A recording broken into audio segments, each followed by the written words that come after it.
A história de Roma antiga é fascinante em função da cultura desenvolvida e dos avanços conseguidos por esta civilização. De uma pequena cidade, tornou-se um dos maiores impérios da antiguidade. Dos romanos, herdamos uma série de características culturais. O direito romano, até os dias de hoje, está presente na nossa cultura ocidental, assim como o latim, que deu origem à língua portuguesa, francesa, italiana e espanhola. Origem de Roma. Explicação mitológica. Os romanos explicavam a origem da cidade através do mito de Rômulo e Remo. Segundo a mitologia romana, os gêmeos foram jogados no rio Tibre, na Itália, resgatados por uma loba que os amamentou. Foram criados posteriormente por um casal de pastores. Adultos, retornaram à cidade natal de Alba Longa e ganharam terras para fundar uma nova cidade que seria Roma.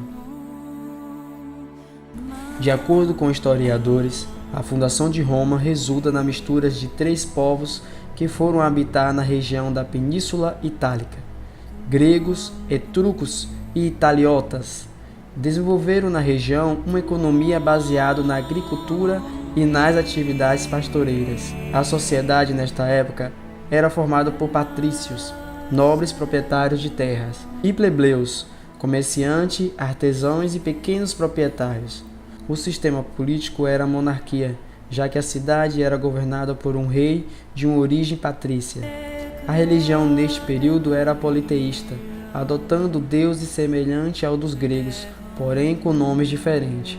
Nas artes destacavam-se a pintura de afrescos, murais decorativos e esculturas com influências gregas.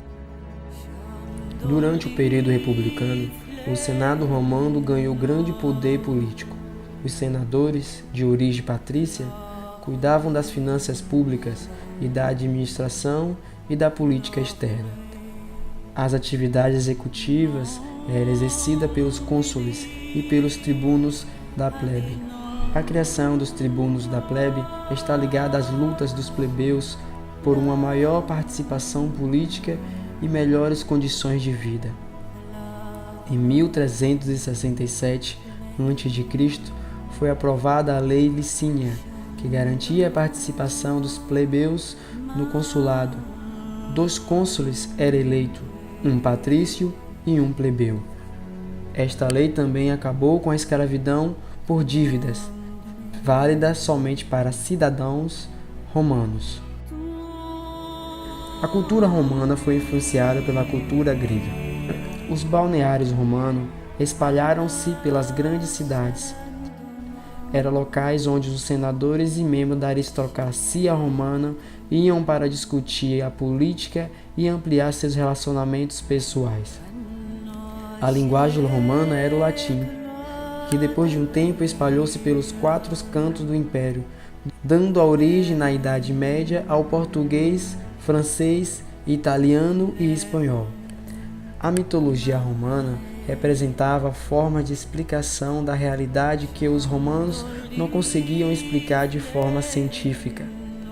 Trata também da origem do seu povo e da cidade que deu origem ao império. Entre os principais mitos romanos, podemos destacar Rômulo e Remo e o rapto de Proserpina.